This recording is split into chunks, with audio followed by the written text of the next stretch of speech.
Hello and welcome to Friends and Citizens. I'm your host, Arlan Meacher. Thanks for giving this first episode a spin. The goal of this podcast is to inform citizens of California about what goes on around their state, familiarize you with who represents you and how decisions get made in Sacramento, and offer perspective from the many diverse regions of the state. In order to do that, I'll be sitting down with different authors, journalists, activists, experts, and politicians, as well as anyone else who may have something interesting to say on a number of different topics. For today's episode, I sat down with Mike Gatto. Mike was elected to the California State Assembly in 2010 and served until term limits forced him to step aside in 2016. He represented California's 43rd Assembly District, which is located in Southern California and includes the cities of Burbank, Glendale, La Cañada Flintridge, La Crescenta Montrose, and parts of Hollywood. While in office, Mike accomplished quite a lot and worked on a number of different issues. Among them, he introduced the California Homemade Food Act, which relaxes the regulation on cottage food operations. He authored a bill which prohibits local authorities from ticketing vehicles from being parked at broken meters. And if you drive a car in California, you may have noticed the reemergence of the classic 1960s black and gold California license plates. They look so good, and you can thank Mr. Gatto for those as well, as he introduced the legislation that established the California Legacy License Plate Program. Mike has been considered by the Sacramento Bee to be one of California's most independent state legislators. In our conversation, Mike and I talked about a few big issues, beginning with those unique to California. I asked him to explain Prop 13, which is something I had never heard about until I began my preparation for this podcast, but as he explains, is probably the single most important item when it comes to understanding California state politics. We touch on the water war between Northern and Southern California. We speak a little bit about Calexit and the State of Jefferson.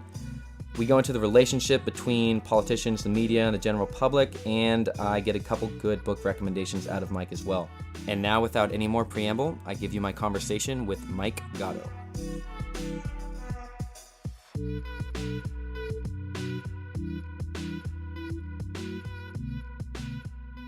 Mr. Gatto, thanks so much for being here. It's great to be here. I know that when you got into politics, I've heard you say that you would read the newspaper, you saw stuff you didn't like, and you decided to get involved, which I think is probably the best reason to get involved in politics. What were those things that stood out to you back then that were so moving that you decided to run? What made you care so much about the state? When I first declared for the State Assembly, it was 2009. People's memories are very short. Right now, the housing market is booming. The stock market is booming.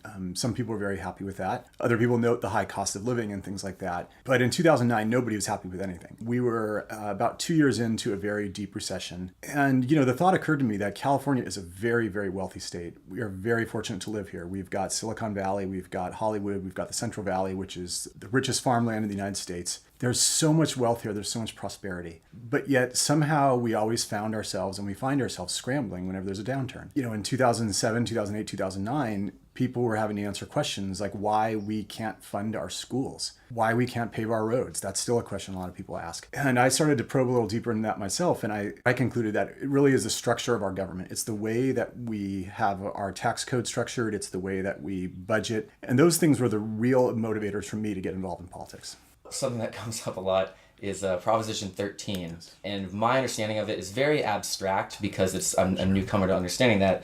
Perhaps you could explain it a little bit and how it's affected the state. Sure. There's a journalist named Dan Walters who writes for the Sacramento Bee, and he said that to understand California politics, it all starts with Prop 13 and it all ends with Prop 13. Just about every issue can somehow be traced to Prop 13. And it's really fascinating. So the context was the late 70s, and the news media glommed onto a certain theme, which was that at that time, California assessed its property taxes just like most other states do, which is every year or every 2 years. The county assessor would say, well, your house is worth X, and so you've got to pay Y. And of course, if you were a little grandmother and you bought your house in 1940 for $20,000, and that was what your level of income was and everything like that. By 1978, we're going through a housing boom again, not too different from what we're going through now. And tax assessors were going in and saying, well, hey, little old lady, your house is worth blank, and so you've got to pay these taxes. Now, of course, if you bought a house for $30,000 and that's what you could afford, and all of a sudden your house was worth $500,000, and you had to come up with the appropriate level of taxes for $500,000, you might very well lose your house. The news media was featuring every night a story of a different elderly person being kicked out of their house. The voters got very upset. They asked Sacramento to deal with it. The legislature and the governor did not deal with it. The governor's name was a guy named Jerry Brown. You might have heard of him. Yeah. And he came out very much against reform and very much against Prop 13. So then a guy named Howard Jarvis and John Capal put this ballot measure on the ballot. I believe it was 1978. And it passed. And the day after it passed, Jerry Brown came out in support of it. And it's sort of been enshrined in California history ever since. Now, what does Prop 13 do? So number one, it locks in the assessed value of a house from the day you bought it, or any piece of property. So anybody who bought a piece of property, the assessment can only go up by a factor every year. It's a pretty small factor, but pretty much it's locked in based on the value of the day you bought it. Secondly, it also raised the threshold for passing new taxes. Just so the legislature wouldn't just override it and pass some other tax, it set a threshold of 2/3 for the legislature to pass any new taxes. The voters have since extended that with Prop 26 in the year, I want to say 2010, possibly, 2010, which now requires a 2/3 vote for fees as well. So Prop 13, people talk about it, the different components. One component is how hard it is to raise taxes in California, and then also how sort of locked in the property tax system is. Another thing of Prop 13 that I have read and makes a lot of sense to me is it centralized things away from the local governments, so much so that in your town meetings or city halls where they used to decide how to tax you and how to spend those taxes, either one or both of those doesn't belong to that authority anymore and has made that matter less in certain respects and gotten people less involved. So that was actually the second wave of an earthquake that happened in the mid-late 70s, and this was the Serrano versus Priest decision, series of 3 Supreme Court decisions in California. The first decision interpreted a phrase in the California Constitution to actually rule that education is a fundamental right in California. So the federal government does not recognize it as a fundamental right. Federal government recognizes things like free speech and freedom of religion, but it does not recognize public education. In California, a free public K-12 education is a fundamental right. That was the first decision. The second decision said, Beverly Hills has all these $1 million homes. And so if they tax 2% of $1 million, everybody's paying, $2,000 in property taxes. And you add that up, it's a whole lot of property tax. But the city of the Bell has $100,000 homes, and everybody's paying $200 in property tax. So, the schools in Bell, they get shortchanged. And so the second Serrano versus Priest decision said no more giving the property tax revenue to the local counties. You got to pay it all up to Sacramento, and then Sacramento has to reapportion it and pay it equally to every student per capita. So that took away a lot of local control as well. Are there things that are essential and good about it that are just peppered in that you kind of like, well, how are we going to operate without those few things? But it's just the balance is so off. Yeah. How would you assess that? Yeah, I think our whole tax code in California needs to be reset. I think there's a lot of things that are very unfair. It's not just certain components of what we've been talking about. There's so many other things in the California tax code that are just ridiculous. And that's not how other states do it. You can look at the overall tax burden. People think in California that we're the worst tax state. We're actually not. If you look at the overall amount that Californians pay to their government in some form, we're right about in the middle of the pack. You could argue high middle, but I've seen estimates that puts us at 26 of the 50 states. I've seen estimates that put us at 11th. We're number 1 for income taxes, though. So that's something that's very visceral. When you get your paycheck every week, you look at it, you say, oh my gosh, I'm paying all these taxes. Or but other states get you in other ways. Other states have a different menu of fees, and they make it sort of a cafeteria type government where you can pay for what you want, but they end up raising just as much money. But the individual feels like they have more freedom, and that's more fair and more just. California, we're heavily dependent on income taxes, particularly income taxes of the rich, particularly capital gains. So this tiny little subset of taxes. And that combined with how hard it is to raise new taxes, Prop 13, has made us really in a state of kind of paralysis here. And the paralysis with government means that we are more susceptible to the ups and downs of the economy. In other states, when there's a downturn, you feel it a little bit. In California, we're doing horrible things when there's a downturn. We're shutting down courts. We're raising tuition at public universities, which are supposed to be free. We're doing a lot of things that other states don't have to do because our tax code is just so messed up. I've heard you talk about the California Constitution. It's been revised and rewritten a couple of times, but when I look at the history of that Constitution versus the United States Constitution was written by the brightest minds of an era, meticulously crafted to just be this perfect document that could live throughout eras. And then the California Constitution was essentially phoned in by miners and frontiersmen, and then they plagiarized half of it from the Indiana Constitution. And since then, we've just added on to it. How does that make any sense? One, but how do you do anything about that? Because there are very obscure things in that Constitution, because it's lasted so long, that I'm sure just make no sense. So the federal Constitution has been amended 27 times in 200 and however many years. Obviously, 10 of them came within the first 10 years when the Bill of Rights was passed. And these are principles that we all agree should be in a Constitution. Free speech, freedom of religion, the right to be free from unlawful searches and seizures, the right to a jury trial. These are things we hold dear, we can all agree on. California's Constitution, last time I counted, had been amended 511 times in about 99 years. The legislature in California has no ability, and I repeat that, no ability to amend the Constitution. What was most frustrating is when the gay marriage debate was raging, before it had been decided, I would go on the stump in my district. My district includes Silver Lake and some areas where some people cared about this very much. And they would say, Mike, I voted for you. Just do something. Why can't you just pass a law that says that you're going to amend the Constitution and that making gay marriage legal? I call it the why can't you just conversations. I would be on the stump here. Why can't you just? Well, why can't you just? Well, how about, why can't you just? I would have to tell them, well, that's what you can do in a state like New York. The legislature can pass a constitutional amendment by a supermajority, and it's part of the Constitution. California, we don't even have that power at all. We have to pass a resolution by a supermajority just to put it on the ballot to be ratified by the citizens. We have no ability to do it. The citizens control completely. And in California, the citizens control by 50% plus one. So it's this weird situation where you could have 49% of the population hating something, 50% plus one vote liking it, and that's enshrined in the Constitution. Then the legislature can't touch it. We really then have a government that is powerless to do anything against it. It makes zero sense. That really makes no sense at all. With the simple majority for a Constitution, it's like, in this moment, we have this thought, we think this is a good idea, and bam, it's forever. Forever. It's terrible. So what is to be done about that? We need to change the Constitution. I put forth in my time in the Assembly a number of different measures that would have done so. A couple of them came very close to passing. We need to start by taking certain things out of the Constitution, and we also need to set it so that any new thing has both a clause that it has to be reconsidered every 10 years maybe, and also make it pass by a stricter threshold. For example, there was that year where we gave rights to chickens, but we took them away from gay people. You have like this weird thing where part of the states did this and the other 50% hated it, and then the urban areas did this and the rural areas hated it. I mean, that's not consensus. That's no way to govern. I mean, are there compelling arguments in favor of keeping this wacky Constitution? There really were when it started. So Hiram Johnson in the 19-teens, he had a legislature that was controlled entirely by special interests. Back then it was the railroads. Right. And the railroads were such a powerful part of life. People can't imagine it. The railroads were so powerful. And they had the legislature bought and sold. So the governor at the time put this on the ballot. He changed the Constitution so that we could have direct democracy. But that was a time where you could very much, the rules say, I believe it's 8% of the last gubernatorial turnout is enough to qualify for something for the ballot. Back then, I think the whole population of California was like 500,000 people. So it was possible to actually go door to door. It was doable for one human or a group of caring humans to do it. But now with our population being so big, you've taken away the ability for humans to go door to door. And the only people who can put these things on the ballot, ironically, are the special interests that Hiram Johnson is fighting against.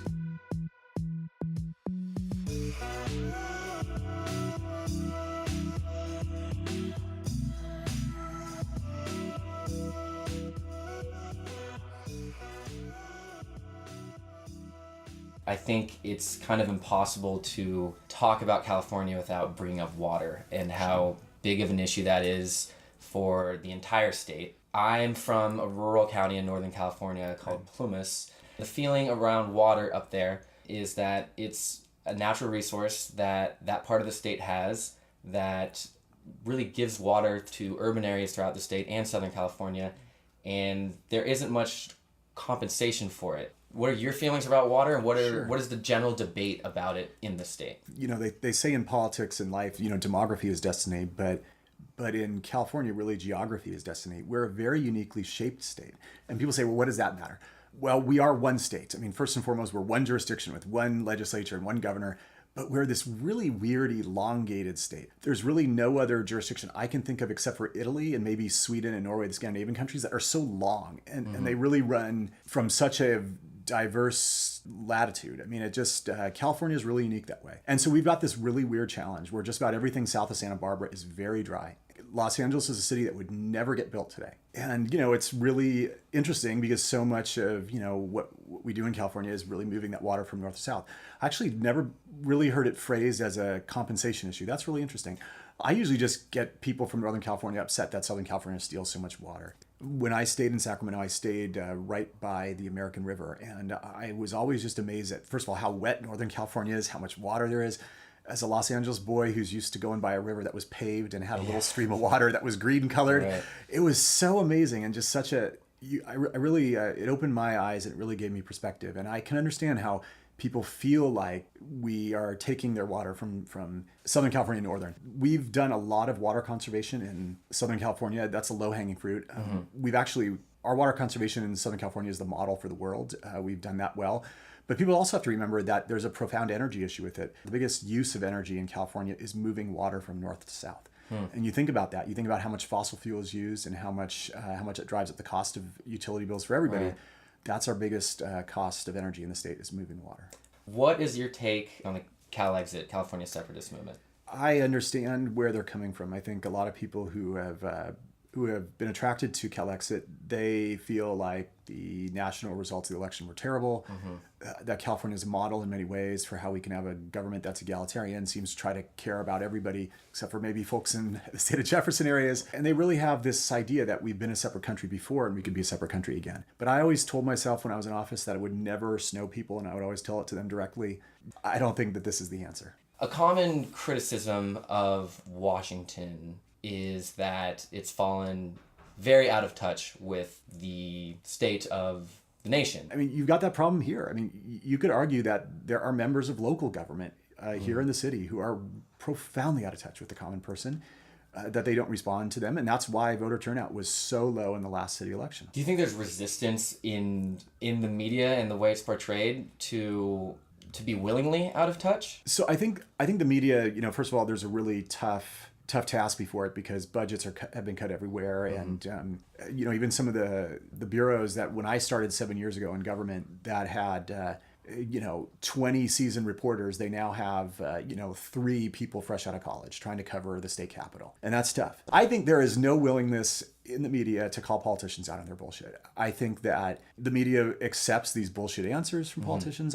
I think they don't press them hard enough. I think they don't jam them when it's appropriate. And I think that results in the society where there's this wink, wink, nudge, nudge at accepting this, again, out of touch, sort of unwilling to actually directly respond to the people, class of politicians. You've seen the LA Times, for example, to pick on one newspaper here in town, has gone very much iconoclastic. If you look at their endorsements, they're almost endorsing candidates that have no chance of winning now. That's their thing. It's like if you've got a chance, if you're a mainstream candidate, they're not going to endorse you. And that's fine. I mean, I think that's good. They're trying to support some of these upstarts. But I also think it comes with the reporting too. The reporting has got to have a very strong portrayal of the facts so that when somebody says something that is either a non-answer or something that is a falsehood, that the story actually presents that in a way that people can understand.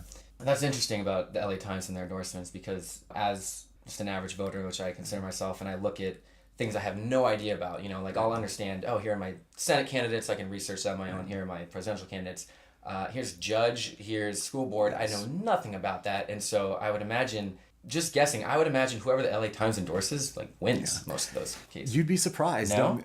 This is the most disturbing thing we're going to talk about today. Okay. And that is the amount of attention that the average voter pays to down-ballot races. A few years ago, there was a 4-way race for state controller. You could argue it's the 3rd or 4th most important job in the state that we actually vote for directly. Right. So the ballot that year, voters went to vote. There was governor, I think lieutenant governor, attorney general, and I forget what's next, but I think controller is either 4th or 5th. By the time voters got to controller, they were pretty much doing eeny, meeny, miny, moe. Now, how do we know that? Well, there were 4 candidates in the race. There was John Perez, the Speaker of the California State Assembly. There was Betty Yee. She was a Board of Equalization member from Northern California. There was Ashley Swearingen, who was the mayor of Fresno. And there was a guy named Dave Evans or John Smith or something like that.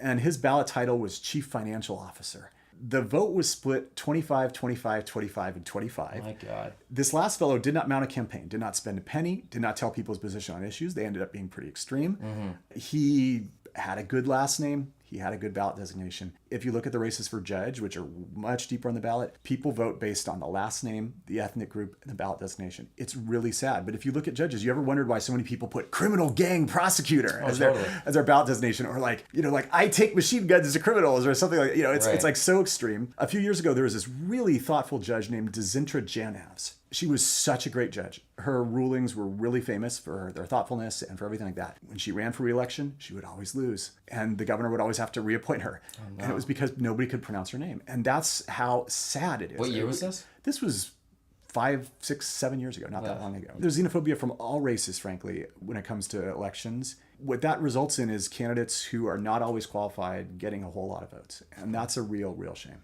Do you see any fix in getting that information out there, or Sure. enlivening some sort of energy behind it? Well, you might hate my answer, and a lot of people listening might hate my answer, but my answer is it starts with the voter and it ends with the voter. Voters have to remember, and here's where I come across as the preachy guy, but I mean, voters have to remember that people died for that franchise. There's a lot of people out there who really, really want to vote. When you go like I have and you see new citizens being sworn in, and they're so excited and so eager to register to vote, and you study this nation's history, and you know that women, African Americans, a lot of different groups worked very hard to have that right to vote. You realize what a cherished thing the franchise should be. You also look at the elections where somebody won by 1 vote or 21 votes. In my lifetime, there have been several elections like that for school board, for city council, for state races. And finally, when you also realize how different our Republican form of government has. Quick anecdote: George Washington ran for the Virginia House of Burgesses before he was president. When we had before we had our current Constitution, first time he ran, he lost. When he was asked, well, what'd you do differently the second time when he actually won? He said, well, I talked to the voters. And then the postscript to the story is, well, how many voters are in the district? Well, I think there was 162, right? So he was able to go around on horse and carriage and actually look everybody in the eye and talk with them, talk about what his ideas were and how he was going to represent them. Nowadays, that's not possible. And we went through a very long period where our society was growing so big and there was really no way to do it. My assembly district had 500,000 people in it. Think about that. I couldn't talk to all of them. Right.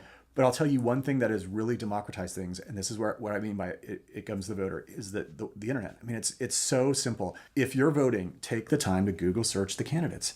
If a candidate doesn't have a free blog up, a free web page, I mean, you can go to WordPress and get a free blog and put it up. If a candidate doesn't have a website to tell you about the issues, chances are they don't have well-formed opinions or they don't have stuff they want to share with you. And if you're looking to make a decision between a candidate's name that you can't pronounce, don't make the xenophobic decision. Go out there, research that candidate. This could be a wonderful, wonderful judge. Vote for that person. I have a point of view, and on this podcast, I mean, I'm fairly progressive in a lot of ways. I like finding out new things why I'm wrong. Like, my favorite thing to do pretty much is, if I hold something pretty dear, to try to prove myself wrong. And it's happened a few times. It doesn't happen that often because it takes a lot of effort and you have to be very honest with yourself to get there. But hey, good for you for doing that. Thank you. I mean, you and I chose to have you as my first guest because I started paying attention to your career, and I like a lot of what I saw, and I felt very lucky to have you as my representative for the time that you were there. But with this issue of talking civilly with people who disagree with you, you did an interview on a podcast that was a few weeks ago on the Ben Shapiro show. Yes. I really didn't know anything about him, and I saw you on that, and I was like, oh, sweet, this is going to be great. And he clearly has a different point of view on a lot of things. He does, yeah. But your conversation was great. Like, it was quick, it was back and forth, it was very civil, and it was very substantive, which was awesome. And anyone listening, please go listen to that interview. My question is, how do we create a culture where people get off on that as much as I do, as much as you clearly do? Well, first of all, thank you very much. I mean, for listening to that. It was actually the interview that I've done in my career that generated the most social media hits. I still get people, probably the first day that I was on there, I got about 1,000 people thanking me for having a civil discourse with a guy who is so different from me in terms of political viewpoints.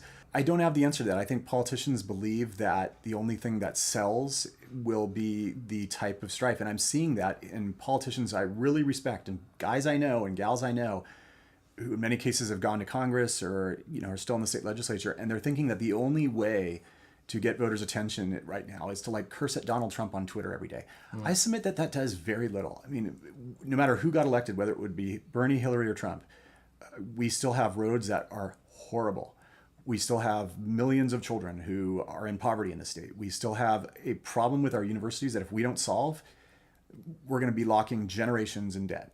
I would submit the only way to get stuff done is to have those conversations with the other side where you can talk and come up with some degree of compromise. Voters sometimes favor that, sometimes don't.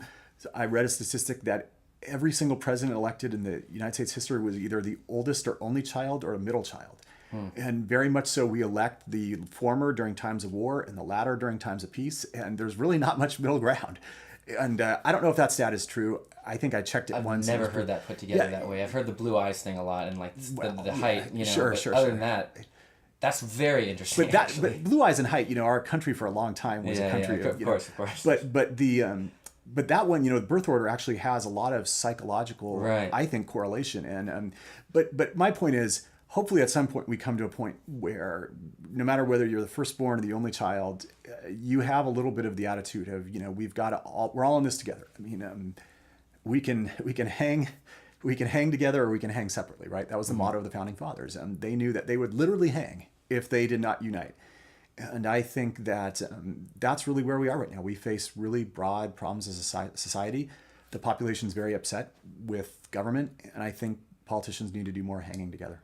Is there a book that if you could ask every person in California or the country to read it with the reasonable expectation that they might? Yes. Is there anything that comes to mind? Absolutely, without a doubt. It comes to mind right first in my head. It's a book called The New Depression. The author is Duncan. I think it's Richard Duncan. What he does is he talks about how just about every problem that our country faces now, and it's amazing. This is like the Prop 13 key, I think, to understand the country can be traced to the Federal Reserve. And his theory, of course, is that, you know, everything from they've printed so much money, which has largely benefited the people who hold assets that are priced in dollars, stocks, and real estate. So that's the difference, to understand the difference between the wealth gap that everybody talks about.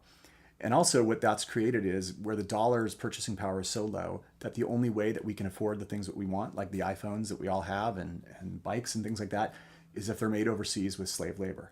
And how much this has changed our culture. Because number one, first of all, if the American worker realized that our wages have been stagnant since 1979, 1981, and that we could not afford an iPhone if it was made here by a fellow American worker, there'd be riots in the streets. People would say, holy shit, my cost of living is shit. And I can't afford to pay for a television if it's made by an American worker. And think about that, how hard that is to grasp for a fellow American worker. And this, in many ways, explains the rise of Donald Trump. And this book it's this complex financial book written in such easy to understand language, and it's got graphs, and it's short. The New Depression by Richard Duncan. And if you want extra credit, he comes from a very progressive, he's this very soft-spoken progressive guy who lives in Asia, who, by the way, ran some of the world's biggest hedge funds, coming to this very progressive conclusions about what we should do. If you want to read something right afterwards, and I did this, you read The Great Deformation by David Stockman. He was Reagan's budget director. Very flamboyant, very flaming, very right-wing. He comes to the same conclusions. And I read those books right one after another. Yeah. It was life-changing. That's extremely interesting. That will be to the top of my reading list. Okay, and then lastly, just in general, people get overwhelmed reading news, especially today, mostly coming from Washington. Do you have any advice for just consuming it in a way that won't drive you crazy, you won't get burned out, and I wish I did. I feel like I've become that grumpy old person who cannot turn on the news anymore because it's too depressing. I mean, since the November election, I don't see too many bright spots, and I find myself watching a lot less news. Yikes. Okay, then one last question after that.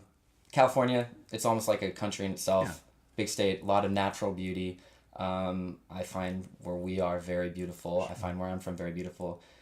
Is there a part of the state, as far as history or in that natural beauty, that you think is overlooked, forgotten, that people might want to Google or learn more about? Sure. So, I mean, I think Mono County is the most beautiful. Mono and Alpine counties are the most beautiful corner of the state. Where's Mono County? Mono County is, if you drive up to 395, most people know of Mammoth Lakes, right? I mean, so Mono County is the county right around Mammoth Lakes, just to the north of it, I want to say. And gosh, I'm embarrassed if my geography is wrong, but it's entirely possible that Mammoth Lakes is in Mono County. But what I like about Mono County is there's this lake called Mono Lake. It's this very interesting. You just have to see it once in your lifetime. Ansel Adams took a lot of his photographs there. It's so beautiful, and it's the eastern gate to Yosemite. So it's the approach that I think less people take, and it's very rural, very undeveloped, and it's beautiful. And Alpine County, you have to take a snowmobile to get across it during the winter. It's that rural and that undeveloped, and but it is such a beautiful part of our state, and so few people go there. I actually like to keep it that way. Yeah, that sounds beautiful. I'm so glad you said something that I hadn't heard of, really. Well, that was it. Episode 1 in the books. To hear more from Mike, I suggest you follow him on Twitter at Mike Gatto, Gatto. If you have any corrections, thoughts, or recommendations for future guests, please email the show at friendsandcitizens@gmail.com. If you enjoyed this podcast, please subscribe. If you want to support it, please rate and review it wherever you get your podcasts. To continue the conversation, you can reach out to me on social media. My Twitter handle is @Arlan M. The podcast is @FCPcast. Please share this episode with friends, family, enemies, cat people, dog people, lizard people, and Uncle Bill. Huge thanks goes out to my guest, Mike Gatto, as well as a few others who I couldn't have done the show without: Maxwell Sterling, Ryan Ehrlich, Adam Hawk, Adam Weinman. Until next time, drive safe. No, I'm just kidding. Drive however you want.